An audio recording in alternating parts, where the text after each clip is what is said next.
ನಮಸ್ಕಾರ ಮನಿ9 ಕನ್ನಡದ ಎಕ್ಸ್ಪ್ಲೇನರ್ ಕಾರ್ಯಕ್ರಮಕ್ಕೆ ಸ್ವಾಗತ. ನಾನು ಮಲ್ಲನಗೌಡ ಮಾಲಿ ಪಾಟೀಲ್.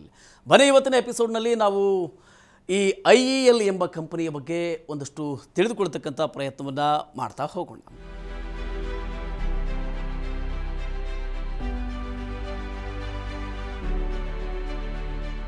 ಇಮ್ಯಾಜಿಕಾ ವರ್ಲ್ಡ್ ಎಂಟರ್ಟೈನ್ಮೆಂಟ್ ಲಿಮಿಟೆಡ್ ಅಥವಾ IEL ಇದೊಂದು ಮನೋರಂಜನಾ ತಾಣ. ಅದು theme park, water park, snow park ಮತ್ತು 5 ಸ್ಟಾರ್ ಹೋಟೆಲ್ ನೋವೋಟೆಲ್ನ ಸಂಯೋಜನೆ. ಇದು ಮಹಾರಾಷ್ಟ್ರದ ಖೋಪೋಲಿಯಲ್ಲಿದೆ. ಒಂದು ಕಡೆ 132 ಎಕರೆಗಿಂತ ಹೆಚ್ಚಿನ ವಿಸ್ತೀರ್ಣವನ್ನು ಹೊಂದಿದೆ. ಇತ್ತೀಚೆಗೆ IEL ಅನ್ನು ದಿವಾಳಿತನ ಅಥವಾ ಬ್ಯಾಂಕ್ ಕರಪ್ಸಿ ಪ್ರಕ್ರಿಯೆಯಡಿ ಮಲ್ಪಾನಿ ಸಮೂಹ ಅಕ್ವೈರ್ ಮಾಡಿಕೊಂಡಿದೆ. IEL ಈ ಕಂಪನಿಯ ಥೀಮ್ ಪಾರ್ಕ್ ಮತ್ತು ವಾಟರ್ ಪಾರ್ಕ್ ಎರಡು ಮುಂಬೈ ಮತ್ತು ಪುಣೆ ನಡುವೆ 1 ರಿಂದ 2 ಗಂಟೆಯೊಳಗೆ ತಲುಪುವ ಹಾಗೆ ಸ್ಥಿತವಾಗಿವೆ. IEL ಒಂದು ಸರ್ವ ಋತು ಥೀಮ್ ಪಾರ್ಕ್. ಇದರಲ್ಲಿ 25 ವಿವಿಧ ಆಟ ಅಥವಾ ರೈಡ್ಗಳು, ವಾಟರ್ ಪಾರ್ಕ್ ಸೌಲಭ್ಯಗಳು ಜೊತೆಗೆ ವೇವ್ ಪೂಲ್ ಸಹಿತ 14 ನೀರಿನ ಜಾರು ಬಂಡಿಗಳು ಇವೆ. IEL ತನ್ನ ಬಿಸ್ನೆಸ್ ಶುರು ಮಾಡಿದ್ದು ಏಪ್ರಿಲ್ 2011ರಲ್ಲಿ.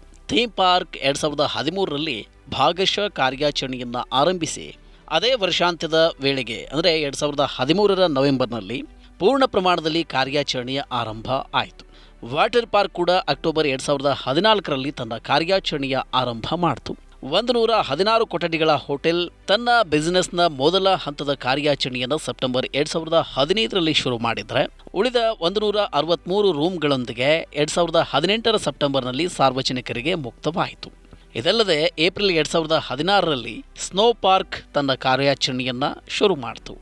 ಇಷ್ಟಲ್ಲದೆ IEL ಹೆಚ್ಚುವರಿಯಾಗಿ 5 ಸ್ಟಾರ್ ಹೋಟೆಲ್ ನೋವಾಟೆಲ್ ಇಮ್ಯಾಜಿಕಾ ಇದನ್ನು ಕೂಡ ನಡೆಸ್ತಾ ಇದೆ. ಈ ನೋವಾಟೆಲ್ 287 ರೂಮ್ಗಳಿರುವ ಪ್ರೀಮಿಯಂ ಲಕ್ಸುರಿ ರೆಸಾರ್ಟ್. ಅದು ಪ್ರೀಮಿಯಂ ಮೀಟಿಂಗ್ ರೂಮ್ನ ಸೌಲಭ್ಯ ಕೊಡುತ್ತೆ. ಹಾಗೆಯೇ 4 F&B ಔಟ್ಲೆಟ್ನೊಂದಿಗೆ ದಿನಪೂರ್ತಿ ಡೈನಿಂಗ್ನ ಅವಕಾಶ ಕೂಡ ಇದೆ. ಈ ಹೋಟೆಲ್ ಇಮ್ಯಾಜಿಕಾ ಥೀಮ್ ಪಾರ್ಕ್ ಪಕ್ಕದಲ್ಲೇ ಇದ್ದು ಸುಲಭವಾಗಿ ತಲುಪಬಹುದಾಗಿದೆ. ಇಮ್ಯಾಜಿಕಾ ಥೀಮ್ ಪಾರ್ಕ್ ಭಾರತದಲ್ಲಿರುವ ವಿಶಿಷ್ಟವಾದ ತಾಣ. ಅದು 6 ವಿವಿಧ ವಿಷಯಾಧಾರಿತ ವಲಯ ಅಂದರೆ 6 ಥೀಮ್ಗಳನ್ನು ಹೊಂದಿದೆ. ಬೋಟ್ ರೈಡ್, VFX ಶೋಗಳು, ಭಾರತದ ಅತಿದೊಡ್ಡ ರೋಲರ್ ಕೋಸ್ಟರ್, ಬಫೆ ಮತ್ತು ಜೈನ್ ರೆಸ್ಟೋರೆಂಟ್ ಸೇರಿದಂತೆ ಹಲವಾರು F&B ಔಟ್ಲೆಟ್ ಅಂದರೆ ಆಹಾರ ಮತ್ತು ಪಾನೀಯಗಳ ಮಳಿಗೆಗಳು ಇಲ್ಲಿವೆ. ಇದಲ್ಲದೆ ಬಾರ್ಗಳು, ಗ್ರಿಲ್ಲು, ಕೆಫೆ ಮತ್ತು ಹಲವಾರು ಕಿಯೋಸ್ಕ್ ಕೂಡ ಇಲ್ಲಿವೆ. 2016ರಲ್ಲಿ ಒಳಾಂಗಣ ಹಿಮತಾಣವಾದ ಇಮ್ಯಾಜಿಕಾ ಸ್ನೋ ಪಾರ್ಕನ್ನು ತೆರೆಯಲಾಯಿತು. ಇದು 15,000 ಚದರಡಿ ವಿಸ್ತೀರ್ಣ ಹೊಂದಿದೆ. ಬ್ಯಾಸ್ಕೆಟ್ಬಾಲ್, ಸ್ಲೈಡು, ಕಿರು ಆರೋಹಣ, ಆಟದ ತಾಣಗಳು ಮತ್ತು 3 ಕೆಫೆಗಳು ಇಲ್ಲಿವೆ. ಇಮ್ಯಾಜಿಕಾದಲ್ಲಿ ಗ್ರೀನ್ ಫೀಲ್ಡ್ ಪ್ರಾಜೆಕ್ಟ್ ಇದೆ. ಹಾಗೆಯೇ ನೀರಿನ ಮರುಬಳಕೆಗೆ ಡಿಫೆಂಡರ್ ಫಿಲ್ಟ್ರೇಷನ್ ಸಿಸ್ಟಮ್ DFS ಅನ್ನು ಅಳವಡಿಸಲಾಗಿದೆ. ವಾಟರ್ ಪಾರ್ಕ್ನ ರೈಡ್ಗಳಿಗೆ ಹಾಗೆ ಕೊಳದ ನೀರಿನ ಶುದ್ಧೀಕರಣಕ್ಕೆ ಕಂಪನಿ DFSಗಳನ್ನು ಅಳವಡಿಸಿದೆ. ಈ DFS ಆಧುನಿಕ ತಂತ್ರಜ್ಞಾನವನ್ನು ಬಳಸುತ್ತೆ. ಹಾಗೆಯೇ ಅಮೆರಿಕಾದ ನೆಪ್ಚೂನ್ ಬೆನ್ಸನ್ನ ಪೇಟೆಂಟ್ ಪಡೆದಿರುವ ಉತ್ಪನ್ನ ಇದಾಗಿದೆ. ಇನ್ನು ಈ ಕಂಪನಿಗೆ ಹೊಸ ಪ್ರೊಮೋಟರ್ ಬಂದ ಮೇಲೆ ಕಂಪನಿಯ ಬ್ಯಾಲೆನ್ಸ್ ಶೀಟ್ ಹಾಗೂ ಹಣಕಾಸಿನಲ್ಲಿ ಬಹಳಷ್ಟು ಸುಧಾರಣೆಯಾಗಿದೆ. ಹೀಗಂತ ಪ್ರಾಫಿಟ್ ಮಾರ್ಟ್ ಸೆಕ್ಯೂರಿಟೀಸ್ನ ಸಂಶೋಧನಾ ವಿಭಾಗದ ನಿರ್ದೇಶಕ ಅವಿನಾಶ್ ಗೋರಕ್ಷಕರ್ ಹೇಳ್ತಾರೆ. ಸವಾಲುಗಳ ಬಗ್ಗೆ ಹೇಳೋದಾದರೆ ಈ ಬಿಸ್ನೆಸ್ನ ನಿರ್ವಹಣೆಯ ವೆಚ್ಚ ಅಂದರೆ ಮೇಂಟೆನೆನ್ಸ್ ತುಂಬಾನೇ ಜಾಸ್ತಿ ಇದೆ. ಸಮಯ ಕಳೆದಂತೆ ಈ ವೆಚ್ಚಗಳು ಹೆಚ್ಚಾಗ್ತಾನೆ ಹೋಗುತ್ತೆ. 2015ರ ಏಪ್ರಿಲ್ನಲ್ಲಿ IPO ಆದಾಗಿನಿಂದ ಕಂಪನಿಯು ಸಾಲದ ಮೂಲಕ ಬಂಡವಾಳವನ್ನು ಕ್ರೋಢೀಕರಿಸಿತ್ತು. ಆದಾಗ್ಯೂ 2020ರ ಕೋವಿಡ್ ಸಾಂಕ್ರಾಮಿಕ IEL ಕಾರ್ಯಾಚರಣೆ ಮೇಲೆ ತೀವ್ರವಾಗಿ ಪ್ರಭಾವವನ್ನು ಬೀರಿತು. 2021ರ ಮಾರ್ಚ್ ವೇಳೆಗೆ ಸಾಲದ ಪ್ರಮಾಣ 1,417 ಕೋಟಿ ರೂಪಾಯಿಗಳಿಗೆ ಏರಿಕೆಯಾಗಿತ್ತು. ನಂತರದ 2 ವರ್ಷಗಳಲ್ಲಿ ಪರಿಸ್ಥಿತಿ ಇನ್ನೂ ಹದಗೆಡಿತು. ಇದರ ಚಟುವಟಿಕೆಗಳಿಗೆ ಸರ್ಕಾರ ಸಂಪೂರ್ಣವಾಗಿ ನಿಷೇಧವನ್ನು ಹೇರಿತು. ಇದರಿಂದಾಗಿ ನಷ್ಟವನ್ನು ಅನುಭವಿಸಬೇಕಾಯಿತು. ಆದಾಗ್ಯೂ 2021ರ ಆಗಸ್ಟ್ 30ನೆಯ ತಾರೀಕಿನಂದು ಸಾಲ ಪರಿಹಾರ ಅಂದರೆ ಡೆಟ್ ರೆಸಲ್ಯೂಷನ್ಗಾಗಿ Malpani parks private limited MPPL ಠೇವಣಿಯನ್ನು ಇರಿಸಿದ್ದ ಬಿಡ್ಡನ್ನು ಬ್ಯಾಂಕ್ ಅನುಮೋದಿಸಿತು. ಈ ಸಾಲ ಪರಿಹಾರ ಸೌಲಭ್ಯದಿಂದ ಹಣಕಾಸು ವರ್ಷ 2022-23ರಲ್ಲಿದ್ದ 806 ಕೋಟಿ ರೂಪಾಯಿಗಳು ಕಂಪನಿಯ ಸಾಲ ಹಣಕಾಸು ವರ್ಷ 2023-24ರ ವೇಳೆಗೆ 50 ಕೋಟಿ ರೂಪಾಯಿಗೆ ಇಳಿಕೆಯಾಗುವ ನಿರೀಕ್ಷೆ ಇದೆ.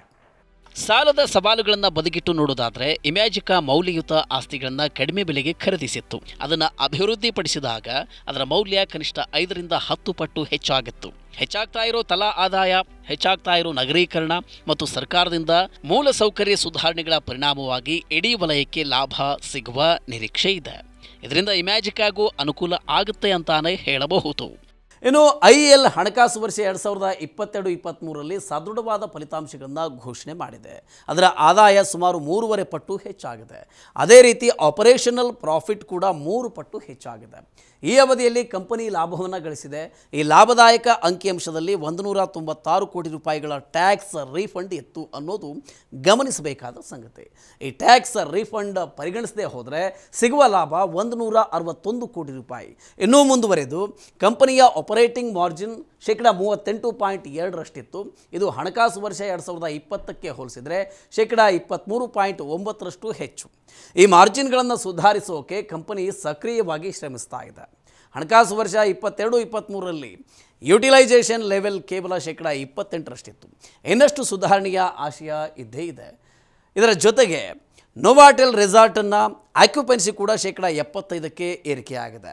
ಈ ಮೊದಲು ಈ ಪ್ರಮಾಣ 55ರಿಂದ 60ರಷ್ಟಿತ್ತು. ವಾರಾಂತ್ಯದಲ್ಲಿ ಹೆಚ್ಚಿನ ಸಂಖ್ಯೆಯಲ್ಲಿ ಭೇಟಿ ನೀಡ್ತಾ ಇರುವ ಜನರಿಗೆ ಕೃತಜ್ಞತೆ ಇಲ್ಲಿ ಸಲ್ಲುತ್ತೆ. ಇಮ್ಯಾಜಿಕಾದ ಬಿಸ್ನೆಸ್ ಮಾಡೆಲ್ ಸದೃಢವಾಗಿದೆ. ಅದರಲ್ಲಿ ವಿವಿಧ ಪ್ರಾಡಕ್ಟ್ ಸೆಗ್ಮೆಂಟ್ಗಳಿವೆ. ಅದರ ಡೆಟ್ ರೀಸೊಲ್ಯೂಷನ್ ಪ್ಲಾನ್ನ ನಂತರ ಅದು ತನ್ನ ಬಹುತೇಕ ಸಾಲವನ್ನು ತೀರಿಸಿದೆ.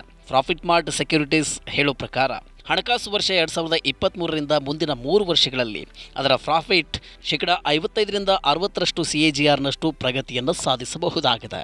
ಯಾಕೆ ಅಂದರೆ ಅದರ ಸಾಮರ್ಥ್ಯ ವಿಸ್ತರಣೆ ಅದರ ಸ್ವಂತ ಬಂಡವಾಳದಿಂದ ನಡೆಯುತ್ತೆ. ವೈವಿಧ್ಯಮಯವಾದ ಉತ್ಪನ್ನ ಅಂದರೆ ವಿವಿಧ ರೀತಿಯ ಪ್ರಾಡಕ್ಟ್ ಸೆಗ್ಮೆಂಟ್ಗಳಿಂದಾಗಿ ಸಾಲ ಪರಿಹಾರ ಪ್ರಾಸೆಸ್ನ ನಂತರ ಬಹುತೇಕ ಸಾಲ ತೀರಿದೆ. ಹೀಗಾಗಿ ಕಂಪನಿಯ ಬಿಸ್ನೆಸ್ ಮಾಡೆಲ್ ಸದೃಢವಾಗಿದೆ ಅಂತಾನೆ ಪ್ರಾಫಿಟ್ ಮಾರ್ಟ್ ಸೆಕ್ಯೂರಿಟೀಸ್ನ ಸಂಶೋಧನಾ ವಿಭಾಗದ ನಿರ್ದೇಶಕ ಅವಿನಾಶ್ ಗೋರಕ್ಷಕರ್ ಹೇಳ್ತಾರೆ.